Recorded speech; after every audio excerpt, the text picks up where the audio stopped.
Hi అండి అందరికీ Sushanti vlogs ఛానల్కి స్వాగతం. ఈరోజు నేను ఈ వీడియోలో బ్రెడ్ మలాయ్ చేయబోతున్నాను.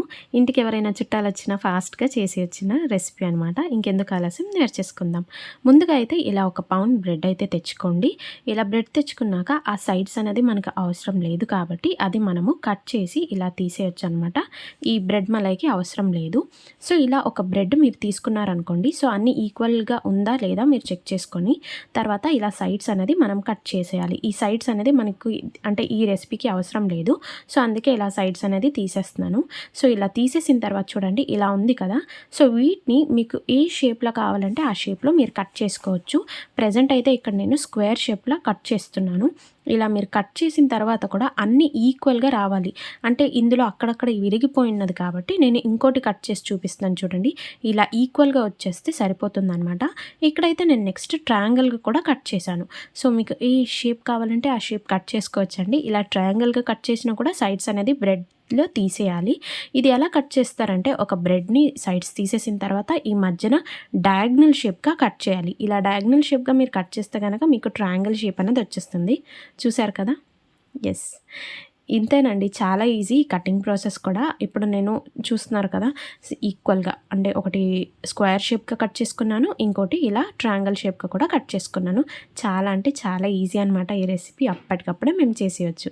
ఇప్పుడైతే స్టవ్ ఆన్ చేసి ఇలా ఒక బాండ్లీ అనేది పెట్టేసి అందులో మనము డీప్ ఫ్రైకి తగినంతగా ఆయిల్ అనేది యాడ్ చేసి ఇది మనము మంచిగా హీట్ అవ్వడానికి వదిలేయాలి. మరి ఎక్కువగా నూనెది కాగడానికి మీరు వదలొద్దండి. జస్ట్ హీట్ అయితే చాలు.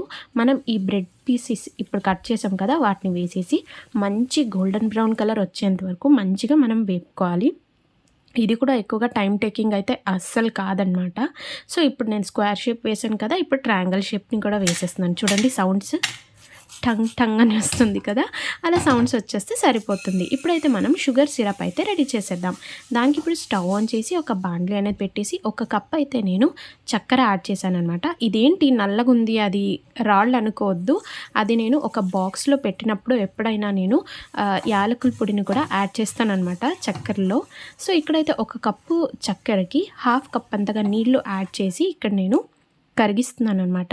సో ఇక్కడ మనకు పాకం రావాలి అనేది అవసరం లేదు. జస్ట్ షుగర్ అనేది మెల్ట్ అయితే సరిపోతుంది. ఇందులో 1/2 టేబుల్ స్పూన్ అంతగా నేను ఇక్కడ యాలకుల పొడిని కూడా వేసేసి ఒకసారి చూడండి ఇలా మిక్స్ చేసేసిన తర్వాత ఒక మరుగు వచ్చేస్తే సరిపోతుంది. ఇలాంటప్పుడు మనము స్టవ్ ఆఫ్ చేసేద్దాం. స్టవ్ ఆఫ్ చేసి గోరువెచ్చగా ఉన్న షుగర్ సిరప్లోనే మనం ఈ బ్రెడ్ పీసెస్ని యాడ్ చేసి ఒకసారి మంచిగా అటు ఇటు తిప్పుకుంటూ ఆ షుగర్ సిరప్ అనేది అన్నిటికీ పట్టినట్టు చూసుకోవాలి. ఓకేనా అండి. ఇలా చూసారుగా ఈ షుగర్ సిరప్లో యాడ్ చేస్తే వీటి కలర్ ఇంకొద్దిగా రెట్టింపు అవుతుందన్నమాట. గోల్డెన్ బ్రౌన్ కలర్ ఉండింది కదా అది. ఇక్కడ చూసారు కదండి, నేను మొత్తం ఈ షుగర్ సిరప్లో డిప్ చేసినప్పుడు కాస్త మిగిలిపోయిందనమాట. సో దీన్ని ఇప్పుడు నేను ఒకసారి ఇలా జల్లెడి పట్టారనుకోండి, కాస్త ఇలా మీరు చేసేస్తే ఆ వేస్ట్ అనేది వెళ్ళిపోయి మనకి ఈ షుగర్ సిరప్ అనేది ఉంటుంది. మనం దీన్ని వేస్ట్ చేసేదొద్దు. దీన్ని నెక్స్ట్ ఇంకో ప్రాసెస్ చేయబోతున్నాను అనమాట. ఆ మలాయ్ అని చెప్పాను కదా, ఆ ప్రాసెస్కి నేను యూస్ చేసుకుంటా. చూడండి ఇవంతా మనకు అవసరం లేదు కదా. సో వీటిని మనం ఇలా తీసేసిన తర్వాత ఈ షుగర్ సిరప్ని మనం యూటిలైజ్ చేసుకుందాం. ముందుగా స్టవ్ ఆన్ చేసి ఇలా ఒక బాండీ అనేది పెట్టేసి ఇందులో మేము 1 కప్ అంతవరకు నేను పచ్చి పాలనే వేస్తున్నాను అనమాట. ఇంతకుముందు మరిగించింది కాదు. ఒకవేళ మీరు మరిగించింది ఉంటే స్టవ్ ఆన్ చేసి మళ్ళీ మరిగించాల్సిన అవసరం లేదనమాట. సో ఇది చూసారా, 1 మరుగు వచ్చేసింది కదా. ఇలాంటప్పుడు మీరు మిల్క్ పౌడర్ అనేది యాడ్ చేసుకోవచ్చు. నేను ఇక్కడ ఒక 5 నుంచి 6 టేబుల్ స్పూన్ వరకు మిల్క్ పౌడర్ యాడ్ చేస్తున్నాను. ఒకవేళ మీరు మీ దగ్గర మరిగించిన పాలు ఉందనుకోండి, అలాంటప్పుడు మీరు స్టవ్ ఆన్ చేయకుండా పక్కలోనే మీరు డైరెక్ట్ ప్యాన్లో మరిగిన పాలతో మిల్క్ పౌడర్ని వితౌట్ లంప్స్ చూస్తున్నారు కదా నేను ఎలా కలుపుతున్నానో, ఇలాగే మీరు స్టవ్ ఆన్ చేసుకోకుండా ఆ ప్రాసెస్ మొత్తం పక్కన చేసుకోండి. ఒకవేళ మీరు మరిగించలేదంటే ఇలా మరిగించిన తర్వాత ఒక పొంగు వస్తుంది కదా, అలా ఒక మరుగు వచ్చిన తర్వాత ఇలా పాల్ పౌడర్ని వేసుకొని మంచిగా ఇలా మిక్స్ చేయండి. ఒకవేళ మీరు అంటే మరిగించిన వాళ్ళు స్టవ్ ఆఫ్ చేసి చేయమని చెప్పాను కదా, సో వాళ్ళు ఇలాంటప్పుడు ఇక్కడ స్టవ్ మీద పెట్టేసి చేసుకోండి. ఓకేనా అండి. ఇప్పుడు మనం షుగర్ సిరప్ యాడ్ చేసేసాం కదా, అంటే మనకి అక్కడ మిగిలింది కదండి, ఆ షుగర్ సిరప్ని కూడా యాడ్ చేసి ఇలా మిక్స్ చేస్తుంటే చూడండి ఇది హార్డ్గా అవుతుందన్నమాట. ఇలా హార్డ్గా అవుతుంది, దగ్గరికి పడుతుంది ఈ మలాయ్ అనేటప్పుడు నెయ్యి అనేది యాడ్ చేసుకోవచ్చు. ఈ నెయ్యి వచ్చేసి ఇంట్లోనే తయారు చేసిందనమాట. సో నేను ఇంట్లో తయారు చేసిన నెయ్యి ఇది. మీరు ఆ వీడియో చూడలేదనేటట్టుంటే ఖచ్చితంగా వెళ్ళి వెళ్ళి చెక్అవుట్ చేయండి.